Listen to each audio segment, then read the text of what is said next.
Hello everyone. आज हम लोग लेसन प्लान बना रहे हैं फ़िज़िक्स का। सबसे पहले आप यहाँ पे लेसन प्लान नंबर यहाँ पे डालिएगा। उसके बाद आता है नेम ऑफ़ टीचर प्यूपिल, मतलब आप अपना नाम डालिएगा। उसके बाद रोल नंबर लिखिएगा, क्लास जिस क्लास को आप पढ़ाने जा रहे हैं। सपोज़ यहाँ पर मैं क्लास 9th को पढ़ा रही हूँ तो मैं क्लास 9th लिखूँगी। सेक्शन लिखना है, डेट देना है जिस दिन पढ़ाइएगा, टाइम 40 मिनट्स। सब्जेक्ट में आप जैसे मैं फ़िज़िकल साइंस पढ़ा रही हूँ तो यहाँ पे मैं लिखूँगी फ़िज़िकल साइंस, और क्या पढ़ा रही हूँ फ़िज़िकल साइंस में, तो मैं फ़िज़िक्स पढ़ा रही हूँ। उसके बाद आपको टॉपिक लिखना है, जैसे मेरा है force and laws of motion. उसके बाद सब टॉपिक में क्या पढ़ाना है, तो force and laws of motion. Teaching aids मतलब क्या क्या टीचिंग एड्स की ज़रूरत होगी हमें पढ़ाने के लिए स्टूडेंट्स को, तो black board, chalk, duster, chart paper, ये सब लिखेंगे। टीचिंग मेथड क्या होगा, lecture and demonstrative method. General objective में हम लिखेंगे कि फिजिकल साइंस जैसे हम फिजिक्स पढ़ा रहे हैं तो क्यों पढ़ा रहे हैं, तो इसमें नंबर 1 लिख देंगे to develop scientific approach, number 2 to develop understanding of force. Specific objective में हमको लिखना है कि हम जैसे ये पढ़ा रहे हैं ये topic force and laws of motion, तो ये क्यों पढ़ा रहे हैं, तो इससे नंबर 1 होगा students will be able to explain types of force, and number 2 students will be able to differentiate between force and friction. Previous knowledge of students हम टेस्ट करेंगे। हमें पता होना चाहिए जैसे हम क्लास में जा रहे हैं तो प्रीवियस क्लास में उन लोगों को क्या पढ़ाई हो चुका है, तो हम ये मान के चलेंगे that students are aware about force. हम प्रीवियस नॉलेज टेस्ट करने के लिए कुछ कुछ क्वेश्चन पूछेंगे, जैसे बच्चों से पूछेंगे व्हाट इज़ फोर्स, तो बहुत सारे बच्चे उसका आंसर दे देंगे। फिर पूछेंगे why football kicked harder stop after some time. इस तरह के इजी क्वेश्चन पूछेंगे जिससे बच्चे उसका जवाब दे सके। इससे हम उसकी प्रीवियस क्लास में जो पढ़ाई हुआ है उससे रिलेटेड क्वेश्चन पूछेंगे। उसके बाद हम स्टेटमेंट ऑफ एम पढ़ाएंगे। इसमें हम यहाँ पे डिक्लेयर करेंगे कि आज की क्लास में हम क्या पढ़ाने जा रहे हैं, जैसे today we will study about force and laws of motion. फिर सबसे पहले टीचर यहाँ पे कॉलम से teaching point contents teacher activities, student activities and black board work, जिसमें सबसे पहले टीचर एक्टिविटीज़ में टीचर क्या क्वेश्चन पूछेंगे स्टूडेंट से, ठीक है, तो वो लिखेंगे। जैसे टीचर अगर पूछे what are the types of force, तो कुछ स्टूडेंट्स जो हैं जैसे student listen carefully and note the definitions in copy, ठीक है, हम उसको फिर बताएंगे टाइप्स ऑफ फोर्स क्या होता है क्योंकि स्टूडेंट्स को नहीं पता है, ठीक है। तो ये सेंटेंस जो हम लिखेंगे उसके एक लाइन छोड़ के, एक दो लाइन छोड़ के यहाँ पर लिखेंगे यहाँ पर। उसके बाद हम यहाँ पे एक लाइन छोड़ करके ब्लैक बोर्ड वर्क में आएंगे। फिर यहाँ पे date, class, subject and topic यहाँ पे हम ब्लैक बोर्ड पे लिख देंगे, ठीक है। उसके बाद हम यहाँ पे आएंगे, जैसे बैलेंस्ड फोर्स है, force are said to be balanced if they emulsify and their resultant is 0, ठीक है।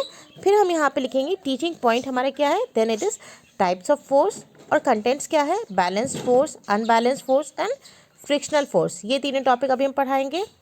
तो टीचर एक्टिविटीज़ में हम ये सारे को डिफाइन करेंगे, जैसे बच्चों को unbalanced force, when two opposite forces acting on a body move a body in one direction of the greater force, or force which brings motion in a body are called as unbalanced force।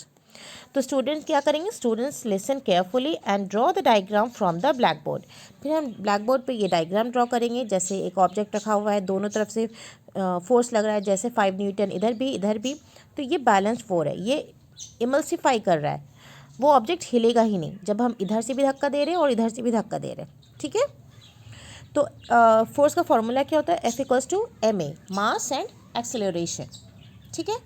उसके बाद हम यहाँ पे इसका भी unbalance force का भी diagram draw करेंगे, जैसे ये हमारे एक ऑब्जेक्ट है, व्हील लगा हुआ है, इसमें इधर 3 न्यूटन फोर्स लग रही है और इधर 4 न्यूटन और इधर 4 न्यूटन, ऑब्जेक्ट ऑब्वियसली इधर मूव करेगा, ठीक है। तो दिस इज़ अनबैलेंस फोर्स, ये हम ड्रॉ कर देंगे जिससे स्टूडेंट जो है वो अपना नोट करेंगे। उसके बाद हम यहाँ पे लिखेंगे frictional force, force that always opposite the motion of object is called frictional force. फिर नेक्स्ट पेज में हम टीचर पूछेगा what are the laws of motion, कुछ स्टूडेंट इसका जवाब देंगे, जैसे few students answers the question, ठीक है। उसके बाद हम यहाँ पे चेंज करेंगे अपना टॉपिक, दैट इज़ टॉपिक हमारा हो जाएगा लॉज ऑफ मोशन, ठीक है। तो नंबर 1 हो जाएगा Newton laws of motion. Teaching point में हम लिखेंगे कंटेंट, यहाँ पे Newton's first law of motion, then उसमें एक पॉइंट आता है इनर्शिया, जिसको भी हम एक्सप्लेन करेंगे स्टूडेंट्स को। तो टीचर एक्टिविटीज़ में जो आप एक्सप्लेन कीजिएगा स्टूडेंट को वो लिखना है, जैसे an object remains in a state of rest or in uniform motion or in a straight line unless acted upon by an external unbalanced force। ठीक है, तो स्टूडेंट्स पे अटेंशन। उसके बाद हम न्यूटन्स फर्स्ट लॉ जो है black board पे लिख लेंगे, जैसे पॉइंट वाइज लिखेंगे that if at rest it will stay at rest, number 2 if in motion it will remain at same velocity. ठीक है, उसके बाद हम यहाँ पे आएंगे व्हाट इज़ इनर्शिया, वो हम टीचर एक्टिविटीज़ में लिखेंगे। Inertia is the natural tendency of an object to resist a change in their state of rest or of uniform motion is called inertia. A body with greater mass has greater inertia. उसके बाद हम ये diagram draw करेंगे, ठीक है, और यहाँ पे लिख देंगे यहाँ पे इनर्शिया का डिफिनेशन।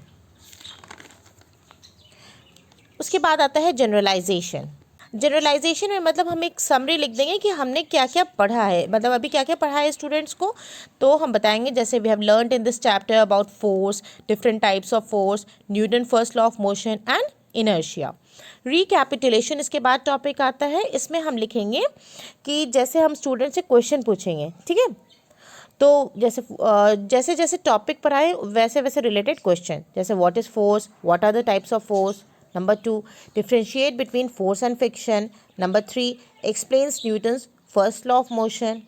उसके बाद हम इवैल्यूएशन टॉपिक आता है, जिसमें हम easy question, 1 line easy question पूछेंगे जिससे सारे बच्चे जवाब दे सकें, जिससे हमें पता चलेगा कि हाँ स्टूडेंट्स को जो हमने पढ़ाया है वो उन्हें समझ में आया। तो number 1 what is balanced force, what is unbalanced force, what is Newton's first law of motion. ठीक है, मतलब इजी क्वेश्चन पूछेंगे। और होम असाइनमेंट में हम यहाँ पे होमवर्क दे देंगे स्टूडेंट्स को, जैसे draw the diagram of different types of force. उसके नंबर 2 में make a chart paper depicting forces used in everyday life. तो ये हमारा हो गया न्यूटन लॉज ऑफ मोशन और फोर्स के बारे में। ठीक है, थैंक यू।